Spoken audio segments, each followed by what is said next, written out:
go viral. I'm sure I'm going to get some hate messages after this. Frankly, I don't care because this could save someone's life. I'm a nurse practitioner. I am licensed and certified. I am not on the front lines. I have a friend in New York City who's on the front lines. And for her safety, she cannot come out and say these things. So I am her voice. I'm not going to name names of people or hospitals for the safety of those involved. But this is her account, okay? I am her voice here. I'm going to tell you what she has told me. She wants this to get out. Now, I'm sure this is not the case everywhere. I'm confident. I have friends that are in other places. They're on the front lines. They're in ICU. And it's not like this everywhere. But in New York City right now, in some of the hospitals, this is what is going on. People are sick, but they don't have to stay sick. They are killing them. They are not helping them. She used the word murder, coming from a nurse who went to New York City expecting to help. Patients are left to rot and die. Her words. She has never seen so much neglect. No one cares. They are cold and they don't care anymore. It's the blind leading the blind. Now, a couple of weeks ago, I was on with some nurse friends of mine and we were discussing different medications that could be used to potentially help people. Doctors who were reporting around the country that they were using a combination of medications that were helping people. People were not dying when they were on these medications. They were getting better. Those medications are not being used in hospitals in New York City. What is happening is that they're putting people on nasal cannula. If they require more than 6 liters of nasal cannula, they get intubated, they go on the vent, or they get trached if there's not enough vents. They don't get high flow, no non-rebreather, no non-invasive ventilation, no CPAP, no BiPAP. They're on a closed system, the ventilator, versus a CPAP or a BiPAP for fear that it will spread the virus. Which, by the way, I know a nurse in Florida who was fired for exposing that about CPAP and BiPAP and patients being put on the ventilator, like straight away to the ventilator, to be on a closed system. The patients don't know any better. They don't have family with them. There is no one there with them to advocate for them. So they are scared and they give consent. The ventilators have high PEEP, high pressure, which then causes barotrauma. It causes trauma to the lungs. Dr. Cameron Kyle Siddell, a few weeks ago, put out a video. He's in New York City, and he put out a video saying something is not right, like we're not treating this correctly. We're doing something wrong. This doesn't make sense. They pulled his video from YouTube and they took him out of ICU because they couldn't have one doctor going against the grain, going against their protocol. The protocol is propofol or some kind of sedation because they're on the ventilator, and IV antibiotics. There's no hydroxychloroquine. They're not using that combination with Zithromax. They're not using zinc, vitamin C, high doses of vitamins A and D. They laugh. This is what she's told me. They laugh at that. She says this is a nightmare. It's out of a horror movie, and I don't want to be a part of this. There are people who are a full code, and yet if they crash, they're not doing compressions because it will spread the virus. Full code, not doing compressions. Family is not there. They have no one to answer to. No one is being held accountable. A code was called and no one came. So sometimes they're not even resuscitating people. Again, left to rot and die. They're not given blood because we know that the blood is not oxygenated in these COVID patients. We know that. There are doctors all around the world sounding the alarms. These are the drugs that work. This is the pathophysiology of the disease. This is what's happening.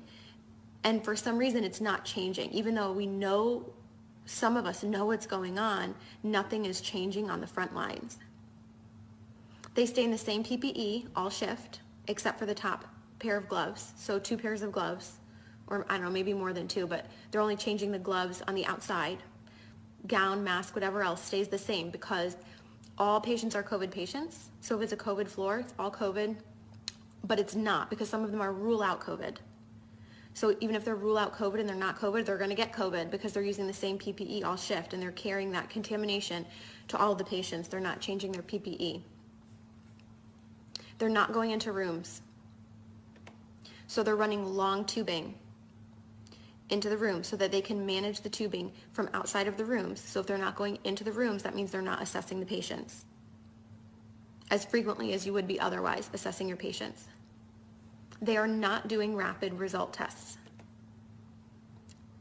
You're lucky if you get results in 5 days. Okay, this is coming from my friend who is in New York City right now on assignment,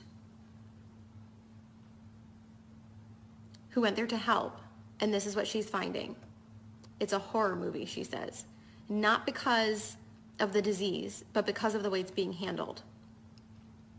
She said, we need help, and people are sitting there waiting in the hotels. Money, I guess, it's being paid for by FEMA, and yet they're still understaffed. And there are hundreds of people, hundreds of nurses in the hotels waiting to be called onto a shift. So there is manpower enough if the goal were to actually save people. But resources are not being utilized properly or to full capacity in a way that maximizes the patient benefit or improves the outcomes. The records and charting are crap. And now some of these hospitals in New York City are probably crappy on a good day. So you add in the fear of COVID and the fear of the whole pandemic and forget it. So if you're in a crappy hospital with crappy nurses, let's face it, all of us nurses have worked with crappy nurses before who don't care. So now you add in this, forget it. And they're having people do things that they can't do. So maybe things that they're not proficient in. So maybe a nurse who's not familiar or comfortable with using a ventilator. And it's that figure it out mentality. Figure it out. These patients are critical and they're crashing, figure it out. So nurses are being celebrated as heroes, right? We see how like the fire trucks and the police are like lining up and practically having these parades and celebrating them as heroes. And don't get me wrong, I'm sure in some parts of the country and other ICUs, I have friends that are working on the front lines in ICU and they are good nurses. And some of them are heroes, but we have nurses being celebrated as heroes who are killing people. They're not heroes. And they're being brainwashed to think they're doing something great just by going to work because they're brave enough to go to work. Well, what are you doing at work? You're certainly not saving people if you're not even running codes. You're not even going into patient rooms. You're a coward. You're hurting people. You're killing them. You're contributing to the problem. I know I'm going to get hate mail for this, and that's fine, because people are dying who don't have to die. Again, there's no family there, so no one's being held accountable. And once these people get intubated, they're being scared into giving consent to be intubated, and then for a lot of them, it's over. And there's nobody going to be held accountable. And there's nobody looking out for them. They are completely by themselves. There's like a total lack of critical thinking. It's out the window. And people are scared to speak up. And one person alone isn't going to change the overall culture of a hospital or a system or a city. Like I said, Dr. Cameron Kyle Seidel's video was pulled from YouTube, and he was pulled from the ICU for sounding the alarm and going against the grain. So people are sounding the alarm. It's just not changing anything, apparently. So what can you do? Buck the system. I'm really fortunate. I don't have any family in New York City that I personally have to worry about. If there are people that you are worried about, or maybe it's not even New York City, maybe you're in another city that's being really hard hit and you're just hearing really bad things coming out of that city, buck the system. Something is wrong in the system. So go against the grain. Request records immediately. Records, transcripts, immediately. If there's a medication that you want your loved one to be given, report it as an at-home medication and demand that it be continued. That's just a tip from inside the system. If you want a medication to be given, you've got to report that it's an at-home medication and that you demand that it be continued. Your loved one is not going to have you in there advocating for them once they go in. You're not allowed in. The only reports that we're able to get of what's going on are coming from the inside, and people are afraid to speak out. People have lost their jobs.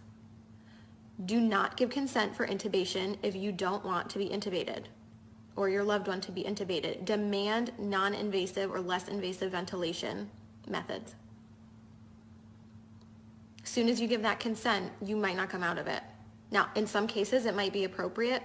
We just don't know. We know that it's being used inappropriately in a lot of cases, and that the ventilators are making people worse.